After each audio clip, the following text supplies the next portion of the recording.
In this PowerPoint, I'm going to show you how you can use the Greek letter sigma in mathematics to show a summation, so the addition of terms.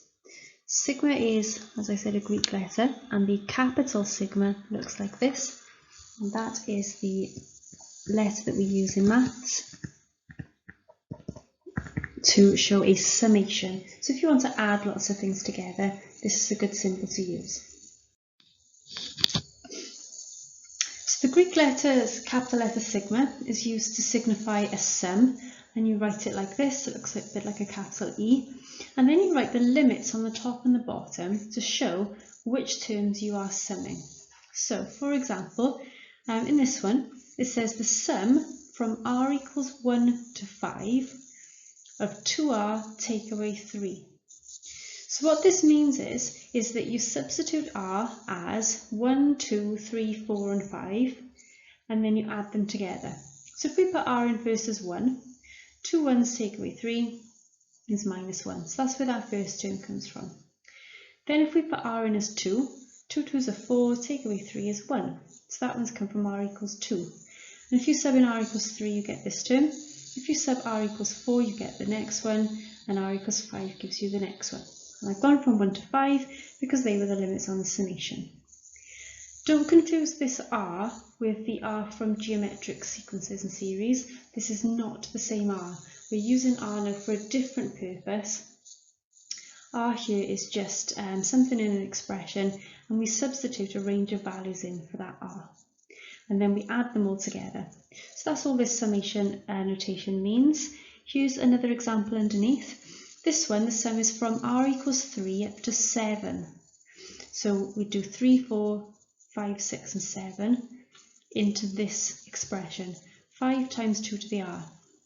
So you would do 5 times 2 to the 3, then 5 times 2 to the 4, 5 times 2 to the 5, 5 times 2 to the 6 and 5 times 2 to the 7. And that's where those numbers come from. And then we would add them all together, and that's what that summation means. Very often your summation will start from 0 or 1, but not always, so it's important that you look carefully at your limits.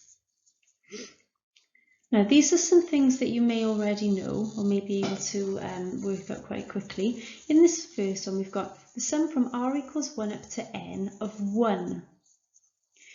Now if we tried to substitute r into this, it would obviously be impossible because there's no r's in this expression. So when r is 1, this is just a 1. And when r is 2, this is just 1. And when r is 3, this is just 1. This expression is 1 every time, no matter what r value you put in. So if we were going to write that out, it would look like this. 1 plus 1 plus 1 plus 1, and there would be n of them. If you go from 1 to n, there would be n of them. And if you add the number 1 together n times, it adds up to n. So that's a useful result that's worth remembering. The sum of the ones is equal to n. This is another one which is easily proved. The sum from r equals 1 to n of r. Now if we were going to start writing out the terms there, first we'll put r in as 1, so we would have 1. Then if we put r in as 2, we'll have 2. Then we put r in as 3, so we have 3, plus 4, plus, etc., all the way up as far as n.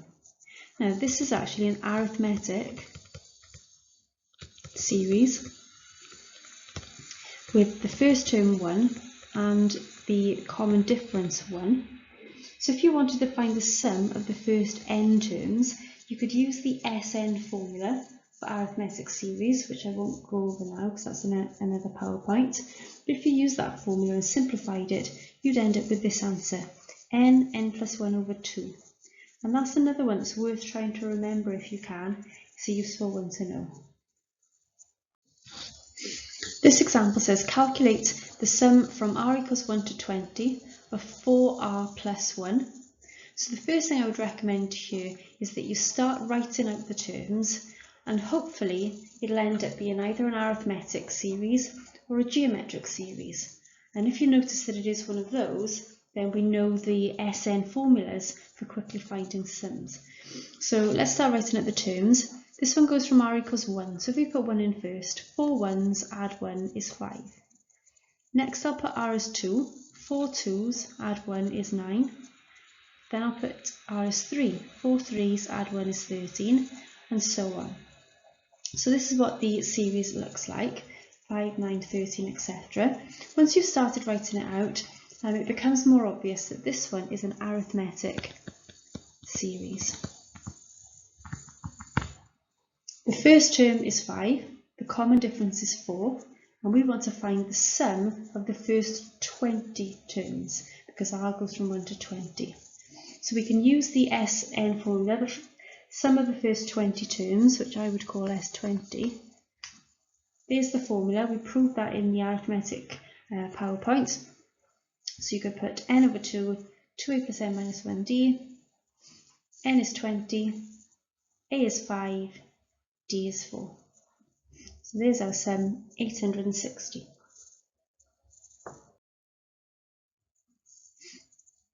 And this example, find the sum. Now this time we're using the letter k instead of the letter r. Doesn't make it any different. From k equals 1 up to 12 of 5 times 3 to the k minus 1. So again, I would start writing out the terms and see if you notice anything about them. Start with k equals 1. So we do 5 times 3 to the 1 minus 1. And that turns out to be 5. Then we put k as 2. And that one will become 15. Then you put k as 3, and that becomes 45. And then quite quickly you should spot that it's a geometric series. So this one has a first term 5, and then a common ratio of 3. The jump from term to term is 3. So if you wanted to find the sum of the first 12 terms, S12, remember there's a formula, the geometric series, there it is. And you can sub in your A and your R and your N to get your sum. Part B is quite similar. It's still 5 times 3 to the k minus 1, but this time we don't want the summation from 1 to 12, we only want the summation from 5 to 12. Well, if we use the S formula, the geometric Sn formula, that always goes from 1 up to something. So there's a little trick on this one. Find the summation from 1 to 12, and then subtract the ones that you don't want. We only want from 5 to 12.